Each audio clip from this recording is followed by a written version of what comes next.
Are you ready to become a change maker? Our 48-week postgraduate program in public policy or the PGP may be just the thing for you. This hybrid program is designed to give you both the theoretical foundation and hands-on experience needed to excel in policy making. With a mix of expert-led webinars, in-person workshops, and policy simulation exercises, you'll gain real-world skills along with personalized mentorship. Through our policy programs, we connect good people to good ideas and good networks. Apply now at the link in the description to make an impact.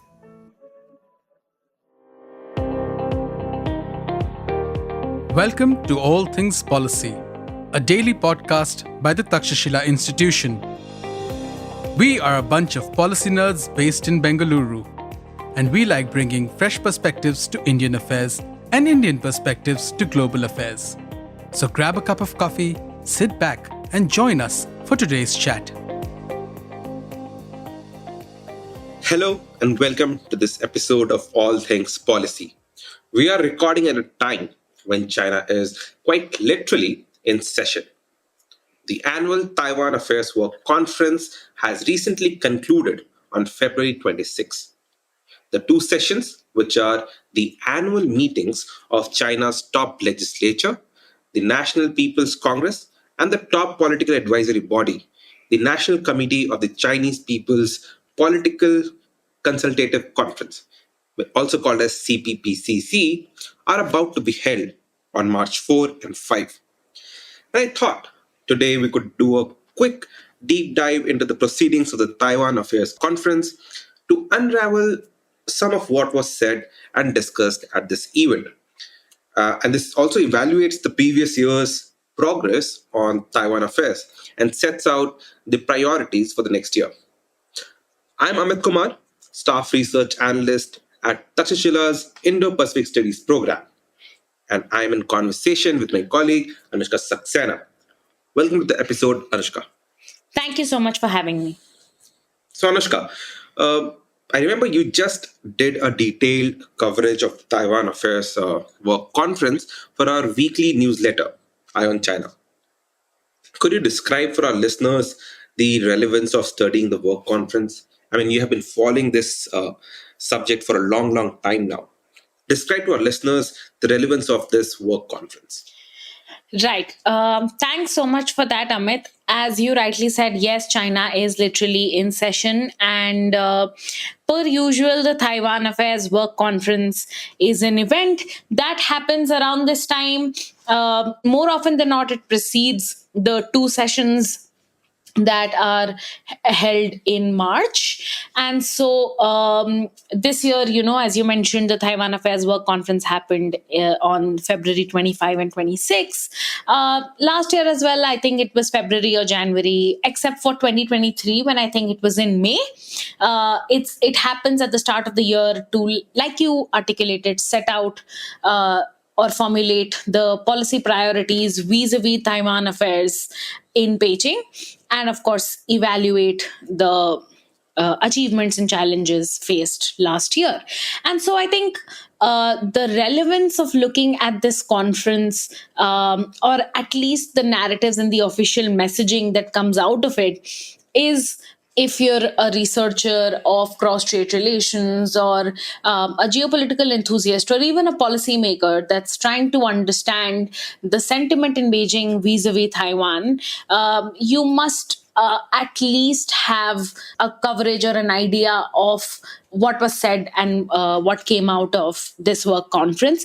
Now, it is also important to note that this event is highly secretive in that even the work report that is presented at this event is not made public. I mean, at least in open source, I haven't been able to lay my hands on a copy of it for a while now.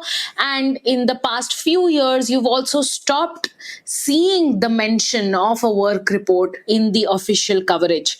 So perhaps the only signals coming out of Beijing on what was deliberated upon at this conference are in the form of maybe the transcript of a press conference that a representative of the Taiwan Affairs Office of the State Council would have taken up after the conference itself, and or it's the remarks or the keynote speech that is made by the key Politburo member at the conference. But I'm happy to discuss who the attendees are and what usually they focus on. So yeah, in all, if you're looking for signs of how the narrative or the ideology on Taiwan is shifting, how urgent the CPC or the Communist Party is deeming the advancement of reunification, you must really look at what the official media coverage of the conference is.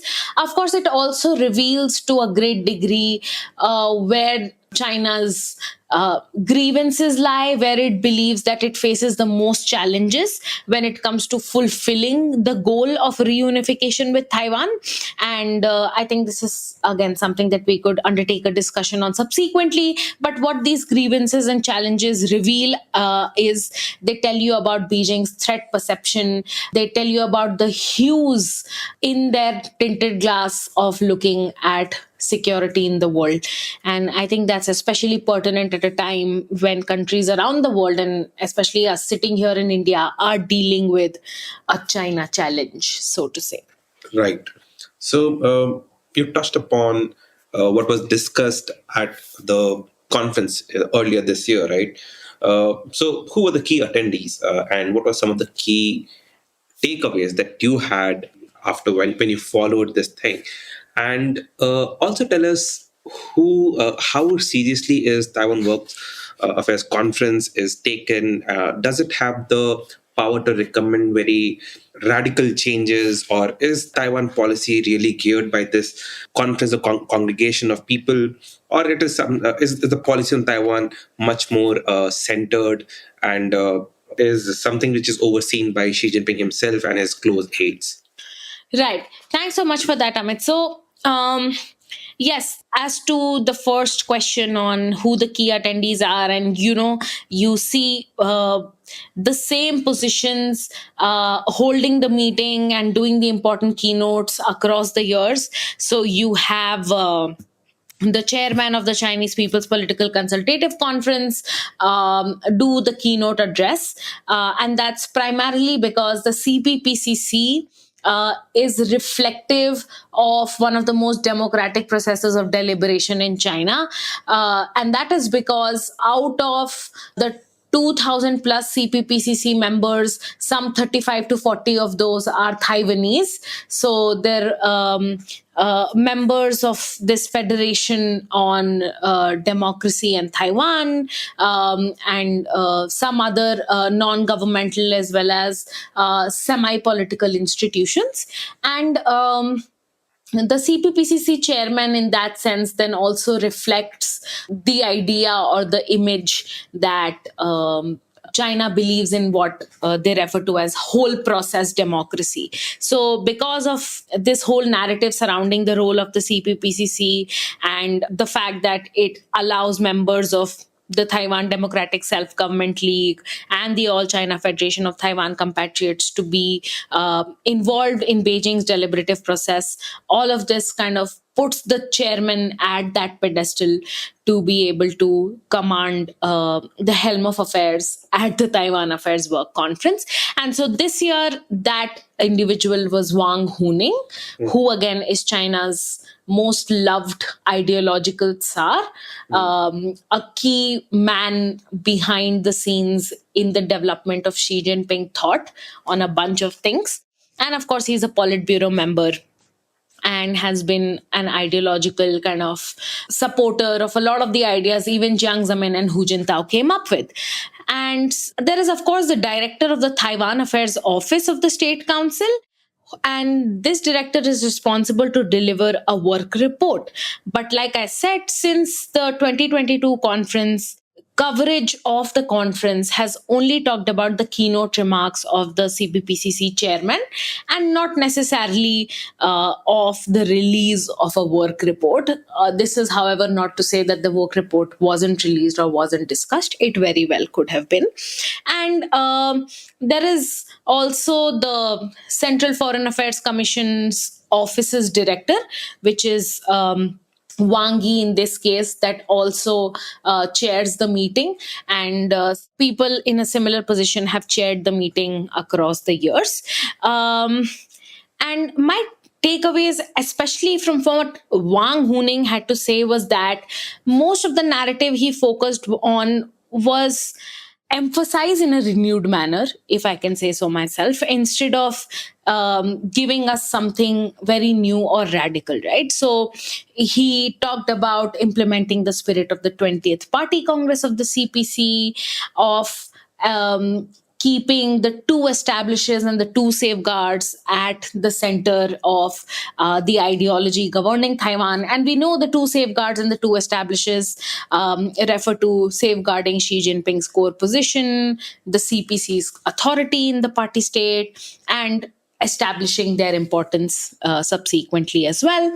And two priorities I think that he vaguely pointed to in his remarks was, one, opposing any external interference or independence related provocations in cross-strait relations, and supporting patriotic and pro-unification forces on the island. So this kind of vague articulation tells you about how Taiwan may focus diplomatically on poaching some of Taiwan's last remaining allies, and at the same time lend a hand to those on the island that are advocating for unification. These could be folks that have deep-rooted connections to the mainland, relatively older folks that is, or business persons that have significant money to earn on the mainland, or even officials of the Kuomintang party, which is the primary opposition party as against the Democratic Progressive Party.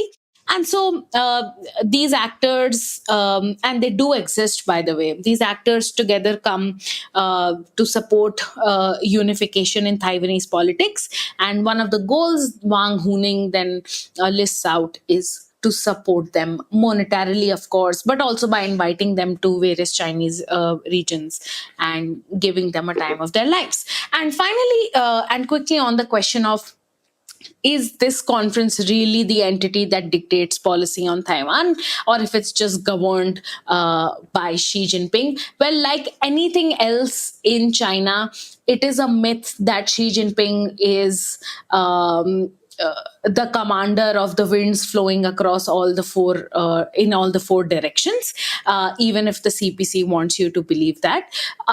Xi Jinping has a close circle of loyalists, friends, political advisors who he relies on for a lot of the suggestions when it comes to policy. And even though the State Council itself may not be extremely empowered to play a role in policy making, the State Council itself refers to its mandate as one of implementation.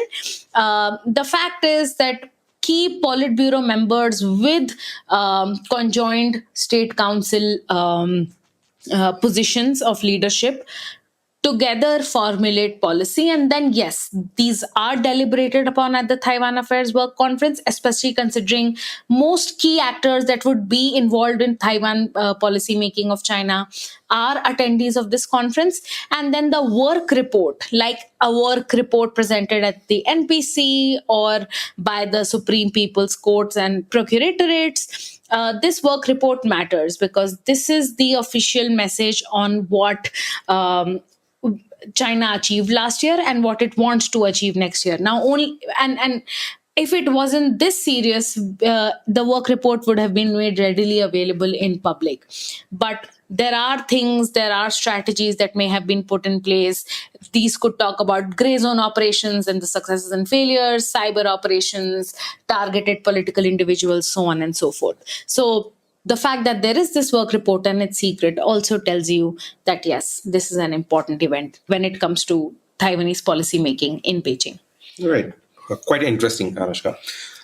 So considering that this conference is held annually, my next question to you would be, are there any trends, and the fact that you have covered it over the years now, uh, are there any trends or patterns that you see, that you observe or have observed? Have there been any recurring patterns, uh, and something that the party continues to reiterate again and again? And any policy pronouncements that you felt was reiterated, and if it was, what were they? And second question would be, was there anything new this time? So what are your thoughts? Yeah. So the two primary sources on the Taiwan Affairs Work Conference this time around were A. Wang Huning's remarks, and B. a press conference conducted by a spokesperson of the Taiwan Affairs Council, which is Chu Penglian, in the aftermath of the conclusion of the conference. And Chu's press conference was long. It was extremely long. It had a lot of discussions on a lot of events, external and internal. And so those gave us some clues as well, which maybe we could talk about going forward. But I think just on the patterns when it comes to guiding ideology, theory, practice in the past few years, you talked about Eye on China. I did a quick analysis of the keynote remarks made by the chairman of the CPPCC since 2017 to 2025. And I found that there were a few things that are always reiterated, and the emphasis just keeps growing, right? First, of course, is that Xi Jinping thought on socialism with Chinese characteristics for a new era is the guiding ideology of Beijing's policy towards Taipei. And this time, not even this time, since 2023, I would say, two establishes, two safeguards, four consciousnesses and four confidences have all become dictums that are continually reiterated in the conference's keynote addresses. And I think that those are also very common across the board. I think these right. four things. Yeah, Right. That again is fair, but I think it also gives you an idea of the cultural emphasis that you want the other side watching the conference to also take away. So, four consciousnesses and four confidences reiterate something very specific about the path, theory, system, and culture of socialism with Chinese characteristics. And when these are talked about in the keynote address, and when the Taiwanese are reading this and watching, the message they're getting is that there's never going to be one China, two systems. Beijing's policy and Beijing's emphasis is cultural similarity of path and trajectory, it may it be economic, social, or political, of system and of theory, right? So in a way, the reiteration of the four consciousnesses and the four confidences tell you that for Beijing, it was never going to be one country, two systems, right? And the emphasis is to kind of bring this homogeneity between the two sides and the people of the two sides going forward. I think the other thing that's iterated, and this is an interesting one, because at every work conference since 2017, the keynote address has said China is continuing to explore peaceful means of reunification for the advancement of the reunification process. And this remains a central theme throughout the conferences. And in our research on Taiwan at Takshashila as well, we've focused on the idea that China is likely to choose peaceful over forceful reunification for two primary reasons. And the first is that a situation of conflict would yield undesirable consequences for China's extensive integration with global supply chains. The fact is that Taiwan's population is unwilling to be governed by a Chinese government will make it, as Jude Blanchett said in his CSIS paper, a Pyrrhic victory, a victory with nobody to be governed and nobody left to be governed. And the second reason, of course, is that Taiwan's democratic institutions and their self-identity would never kind of allow it to be easy. And so the investments they're making in defense, diplomacy, and deterrence would come to play. And then those would have costs for lives, livelihoods, and stakeholders of all sorts. I think, of course, in this we miss out on some key moment where China feels like it could have an advantage, and it does go ahead with a campaign as extensive as the annexation of Taiwan. But of course, questions of PLA's preparedness, of the economic and political consequences will always loom large. So, and hence we see peaceful over forceful unification be a central theme at the conference. And finally, I think what was new and interesting this time was something that we learned from Chu's press conference, where she says that this time the focus for the year is going to be cross-strait integration. And we know integration of people's and economic lives and livelihoods breeds interdependence, and interdependence makes it difficult for the two entities to stay apart and kept broken off, right? So I mean, that is, at least in China's mind, the path forward to creating the so-called Greater China. So Ju revealed that March is going to be the month of Taiwan related events. So there is the first Cross-Strait folk culture festival is going to be held. Universities have opened up applications for Taiwanese applicants to come to mainland and study.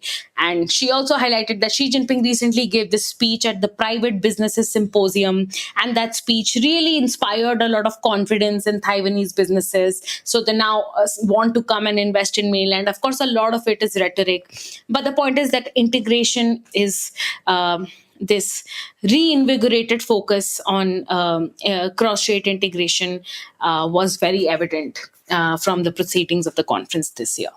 Right. Thanks so much for that, Anushka. A lot of times, the deliberations, I mean, you referred to it, the deliberations at the Taiwan Affairs Work Conferences are about grievances and challenges China has or is facing, right? And when it comes to, as you said, advancing the path to reunification, right? So, what were the special highlights on that front this time? Grievances? Yeah. Yeah. I think, as I mentioned, like you said, Zhu Fenglian had a lot to say about the main problems that have been created by a couple of stakeholders in cross-strait relations, and the fact that those need to be mitigated at the earliest. The first, of course, is the US. I think she talked about how the US and Taiwan's emphasis on creating a quote unquote no red supply chain, which is a supply chain sans Beijing, is external interference in a domestic issue. And she obviously also critiqued Lai Ching-te, the current president of Taiwan, for being unnecessarily evil and paranoid about being open with China and about having solid relations with China, which is why they announced that Taiwanese applicants, students, should not really be enthusiastic about the applications to the country. And, you know, she said something very interesting, which we've heard so much in India's context as well. She said that the DPP's ban on Taiwanese universities cooperating with the Jinan and the Huaqiao universities in China was absurd and pure nonsense. By the way, these are the two universities that have special applications for Taiwanese citizens. And she further argued that there is no limit to such behavior that restricts quote unquote normal exchanges. And why this is so similar to what we hear from the Chinese about India is because they really believe that with educational exchanges, travel and tourism, exchange of cultural greetings, everything will become normal, right? So everything can be business as usual and the military component can be left aside. And so I think the fact that we saw this reiterated so much in India's context as well is interesting, and the parallel is most amusing to me. She, of course, also critiqued the US State Department's recent decision to remove the phrase, "We do not support Taiwan's independence," from their website. Of course, I would like to argue that it doesn't really mean anything, but we can get into it after this. And she also said that all of the investments TSMC is making in the US are an attempt to create an American TSMC, which shouldn't be the case. So most of the grievances that were talked about were about like I said, and like Wang Huning said, preventing external interference and promoting integration. And one interesting comment was made on a recent skirmish between this cargo ship flying under the flag of Togo and the Taiwanese Coast Guard, where what happened was that the Taiwanese Coast Guard detained this cargo ship called the Hong Tai, which had 8 Chinese crew members on board for purportedly damaging an undersea cable. And now, even though the ship is flying under a flag of convenience, which is Togo, the crew is all Chinese, and there has been damage to an undersea cable on which Taiwanese communications run.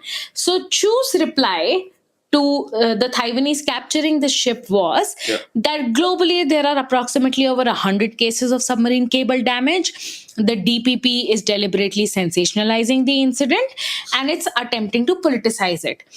And keeping this critique of politicization and the normality of the issue aside, she doesn't actually refute that the cargo ship was operating under a flag of convenience and that it did potentially intentionally damage the undersea cable, right? So and the fact that they were actually doing it, I mean, normalizing the entire behavior as a Correct, right. So I think the fact that they feel that their illicit activities were not being allowed freely was a challenge to achieving Taiwan Affairs work was interesting to notice. That's quite fascinating. Just because there are numerous cases of submarine cable cutting, this shouldn't be a problem for the Taiwanese. Wow.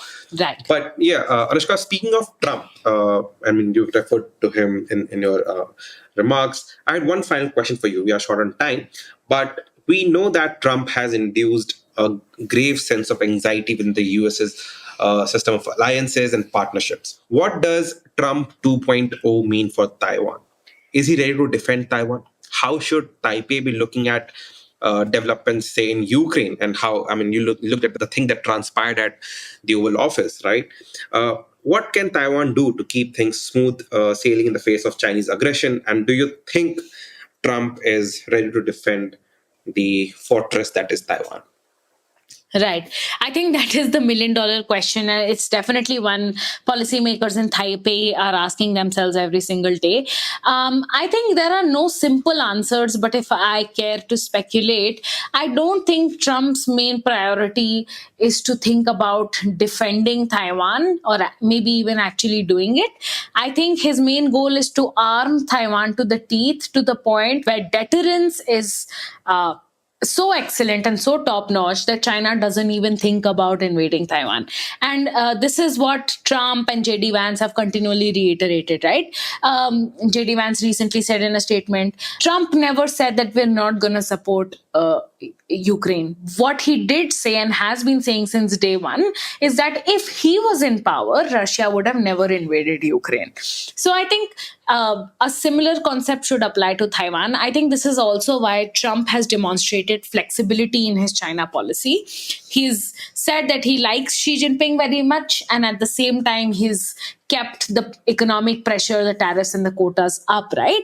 And also, if you look at precedent in the sense that if we look at Trump 1.0, we will realize that he, by value, made the most arms sales to Taiwan than 2 terms of Obama Correct. or Biden, not combined, but individually, right? So, it means that he has a vested interest in at least selling American weapons, and he has an interest in keeping the pressure alive on China. So for both of those reasons, it at least seems as if Trump is willing to maintain a steady partnership with the island. I think what is likely to work for the island going forward is a little bit of reciprocity, which is already investing in through the semiconductor exchanges and the expansion of domestic facilities in the US. A little bit of patience would also go a long way because Trump is unlikely to give in to Taipei's demand based on abstract timelines predicting invasion or annexation. So I think that would basically be it. And just one final point on the question of the State Department removing the phrase "we do not support Taiwan's independence" from their website. I think it's important to note that under Trump too, there are independent thinkers. Marco Rubio is obviously a China hawk, and so no one's stopping him from removing that phrase, right? It's not just about Trump. But at the same time, does it mean that Washington has walked back on the 6 assurances or the 3 communiques, or is it suddenly supporting Taiwanese independence? No. The Taiwan Relations Act still says that the US is going to arm Taiwan to the teeth so that it can defend itself and maintain robust unofficial relations, but it will not support unilateral changes to status quo by force. Thank you so much, Anushka, for answering that $1 million question and taking our listeners through this Taiwan Work Conference early this year that happened. I think our listeners had a lot to take away and learn. In fact, I had a lot to take away. But thank you so much again for being on the show and tuning to other episodes of All Things Policy podcast if this interests you. Thank you to our listeners.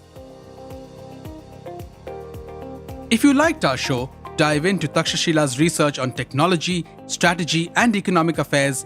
Check us out at our Twitter handle @TakshashilaINST or our website takshashila.org.in.